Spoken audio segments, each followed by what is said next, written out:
აქტიურ დაშაშებებს.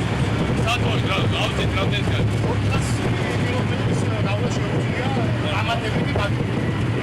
ეს არის საერთაშორისო გადაარკვევის ხა ჩვენ შეჭედა ვერ შეუყვეთა თუ არა ისე სოფლიობაზე ესეთი რაღაცა ძალიან ადვილია იგივე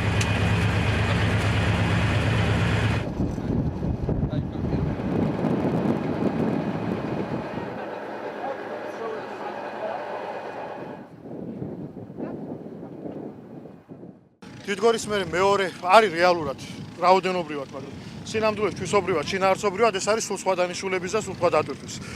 დიდგორი არის საპატრულო სადაზვერვო სუბუქი შეჯავშნული, ხოლო ეს წარმოდგენილი ლაზიკა არის ძიმე ჯავშნიანი, საკმაოდ მობილური და ძლიერი შემტევი იარაღი, რომლის წარმოება პრინციპში ბევრ სახელმწიფოს არ გააჩნია, მაგრამ ჩვენ რადგანაც ბოლო 2 წელი სერიოზულად ვიმუშავეთ ამაზე შებრძელით ამ ამოცანის გადაჭრა, ეს ნიშნავს იმას, რომ მომავალში კიდევ უფრო შევძლებთ ამ მიმართულების განვითარებას. ლაზიკა არის ქვეითა საბრძოლო მანქანა, რომელიც არის მძლავრი და ადვილად მანევრირებადი. აღჭურვილია თანამედროვე შეიარაღებით და არის კარგად შეჯავშნული მანქანა, რაც მნიშვნელოვანია ჯარისკაცის უსაფრთხოებისათვის. მისი სალონი გათვლილია იმაზე, რომ საჭიროების შემთხვევაში მოახდინოს დაჭრილების ევაკუაცია ბრძოლის ველიდან.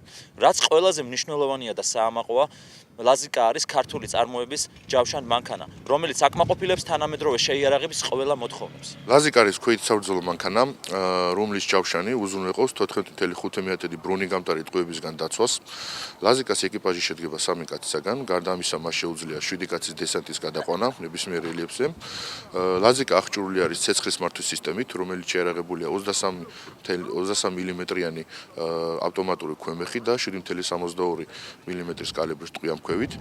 ლაზიკას ცეცხლის მართვის სისტემა იმართება შიგნიდან, რომელსაც გააჩნია დღის და ღამის ხედვის კამერა და ასევე თერმული ხედვის კამერა, რაც უზრუნველყოფს მიზნის აღმოჩენას ნებისმიერ პირობებში.